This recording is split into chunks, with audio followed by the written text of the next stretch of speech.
और आप लोगों ने हाल ही में शायद सुना होगा, हमने कल अपने डिवोर्स का एक अनाउंसमेंट किया था। हम बस इतना आपको कहना चाहते हैं कि हम लोग दोनों बहुत खुश हैं और हम एक ही परिवार हैं। हमारे रिश्ते में चेंज आया है, लेकिन हम लोग एक दूसरे के साथी हैं। तो आप लोग ऐसा कभी मत सोचिएगा। Welcome to the next big thing on YouTube India, delivered to you in 4K. Yeah.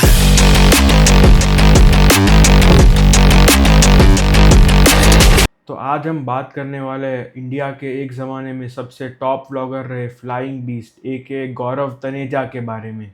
Someone with an illustrious profile of being an IITN, commercial pilot, professional bodybuilder, nutritionist, vlogger, and was pursuing law till some time back. Basically, Himesh Reshammiya of YouTube India.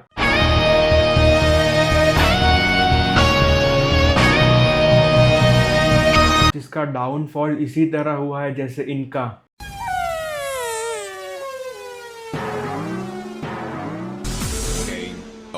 अब हम सब ने कभी ना कभी तो इनके vlogs देखे ही होंगे और इनको पसंद भी किया था। एक टाइम था जब ये इंडिया के सबसे लव्ड क्रिएटर्स में से एक था। व्यूज़ और सब्सक्राइबर्स थोक के भाव मिल रहे थे और पर्सनल लाइफ में भी अपनी एक आइडियल फैमिली मैन की इमेज बनाकर अपने आप को बहुत खुश दिखा रहा था और लोग भी उसे खुश मान रहे थे। लेकिन किस्मत को तो कुछ और ही मंजूर था।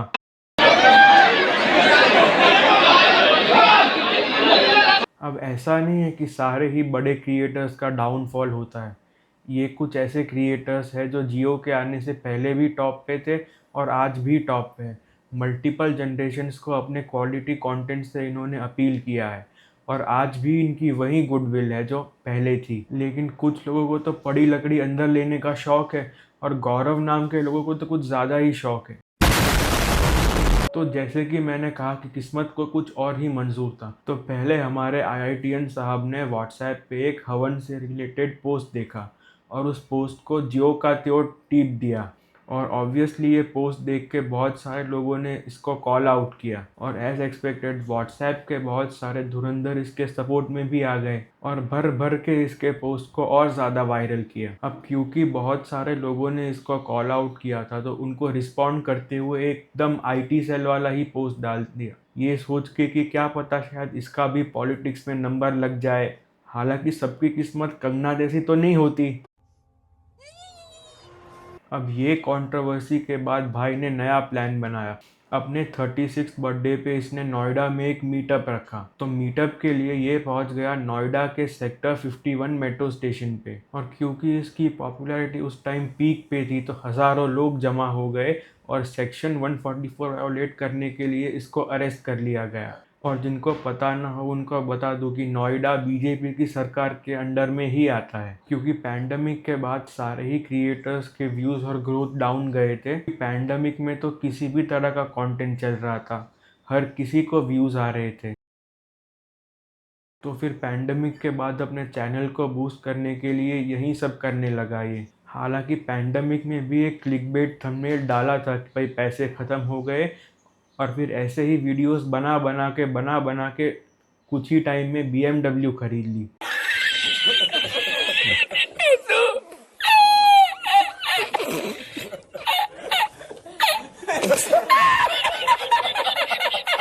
इन कंट्रोवर्सीज के बाद इनकी पॉपुलैरिटी बहुत बढ़ गई थी, तो अब भाई ने सोचा कि कुछ बड़ा प्लान किया जाए और बहुत ही ज़्यादा बड़ा।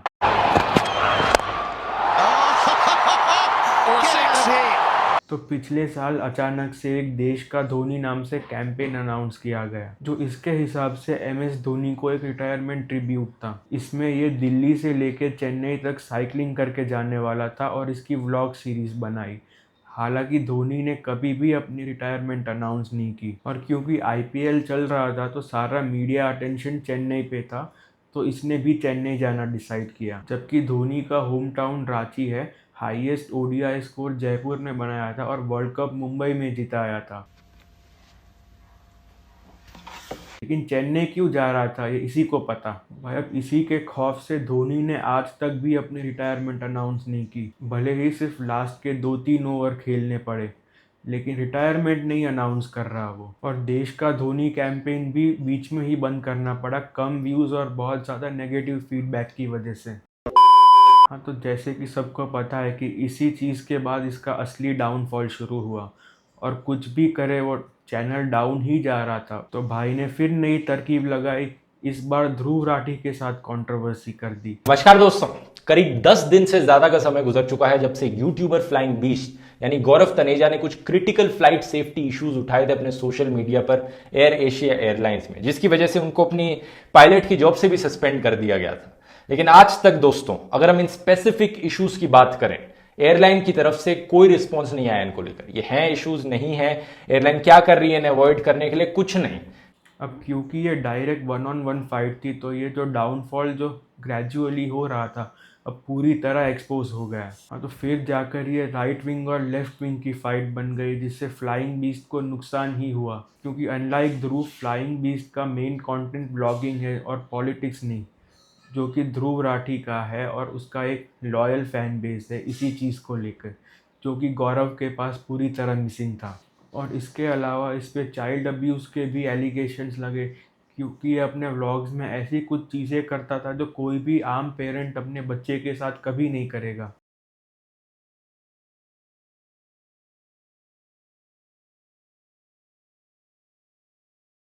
अब ये सब चल ही रहा था कि अचानक से प्रेमानंद जी महाराज के Q&A सेशन से एक क्लिप वायरल होने लगी।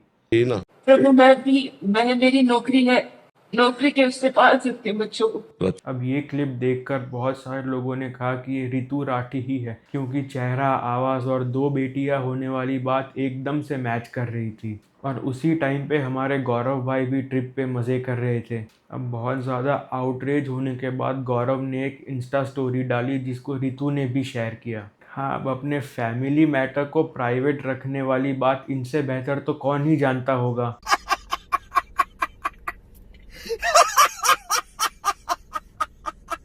और उसके बाद ऋतु का एक वीडियो आया एकदम सैड BGM लगा के, जिसमें इसने कंफर्म किया कि प्रेमानंद जी महाराज के Q&A सेशन में वहीं थी। राधे राधे, राम राम।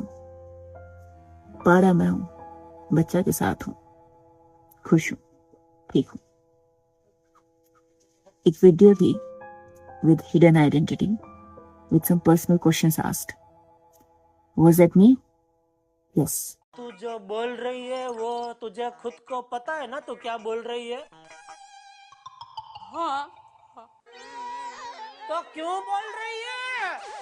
और ये वीडियो आने के बाद इन सब के भी एक PR स्टंट होने की बात हर जगह होने लगी। वैसे बिग बॉस का नया सीजन भी आने ही वाला है ना, अगर किसी को याद हो तो।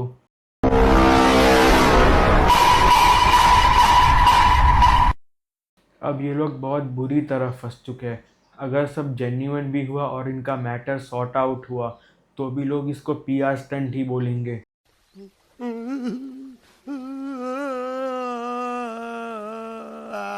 अब या तो डिवोर्स होगा इनका, या फिर पता नहीं क्या क्या होगा। तो अब ख़त्म करते हैं इस वीडियो को, इससे पहले कि मेरा बिना शादी के डिवोर्स हो जाए।